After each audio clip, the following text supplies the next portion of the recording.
All right, so this is my room. You can look around. It's very bright, it's very nice. So I'm going to take you on a quick tour. This is at the very front. I have my mentor competition, which is a program that I lead after school. And right inside the door, I have a table where I put all their papers when they need to pick it up. Right now we're doing independent reading, and I have the books that they're looking at. And then I also have the start of school papers that I have to pass out.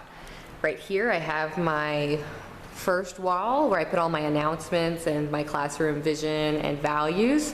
On this top right here, I'm going to have my class rules once I get the posters printed. But over there, you can see I already have a poster. I'll walk closer to it, that I stole from another teacher, and it is statistics on why you should read. So if you read for 67 minutes a day, you jump to the top 2 percentile when you take an ELA test, and you learn around 5 million words. And then it also goes to the other extreme and shows you if you never read, where you'll test at. And so it was really good motivation for the first day of school, and I told my kids, I'm going to make you the smartest kid in the school, and then this is my way of making them believe me, and I wasn't lying.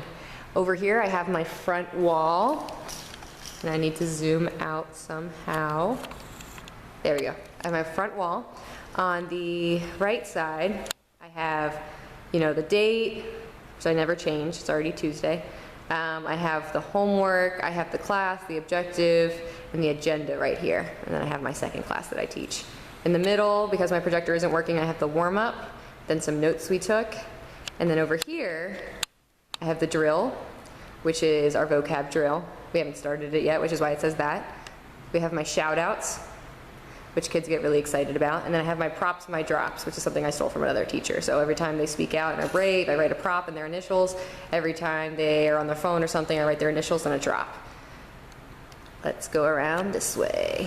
I have computers in my room, although they're not working. I just put them in here. I have a filing cabinet where students will file their student portfolios. I have the start of my bookshelf because I have books everywhere. We're doing independent reading. And I have my trackers. So once my students start tracking their own reading and writing, they'll put stars next to their names on the objectives and skills that they accomplish. Up here we have literary elements, what's mood, what's tone, that kind of thing. Then we have some little sentence frames, habit discussions, that kind of stuff. Over here we have the big classroom library where I've labeled good books, which gets them excited. I have my Shakespeare section with all the classics. And then if we move over here, I have my boards for each of my classes. So my juniors, they can pick up any work that they missed on Monday, Tuesday, Wednesday, Thursday, or Friday. I just put the extras over there and they pick it up because I don't want to deal with it. And then right there next to the numbers, that's their period. I can tell them, I can print their grades and just post them there, and they know to go to the back of the class and look for what grade they have. I also have my contact information, which I laminated and reuse now every year, and a little description or theme from the book we're reading. So we're reading The Crucible, which is why I have their name written in blood and little engaging words around it.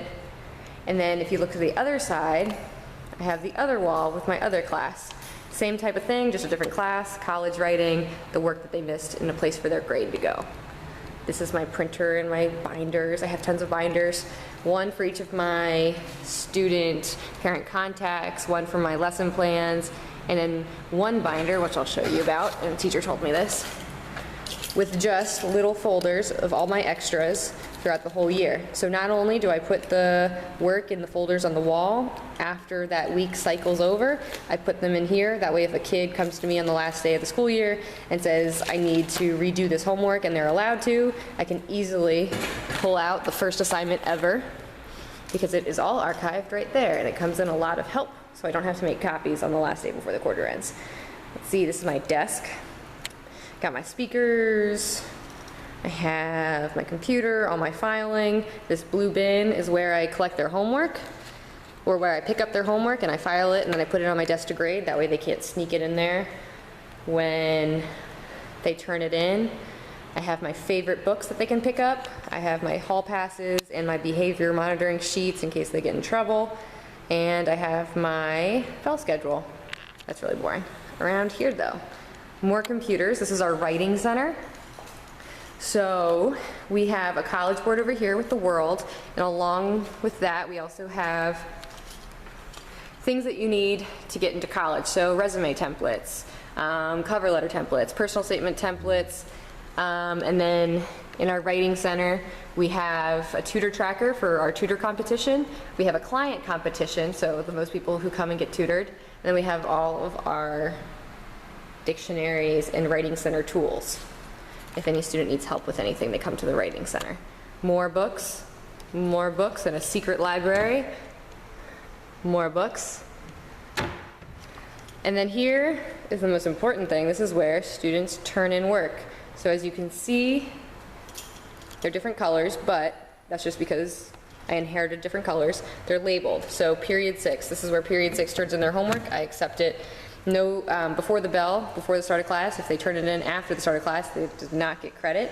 And then when I grade stuff, I put them in here, and when these overflow, somebody takes over and passes those back. So those are my hand back things.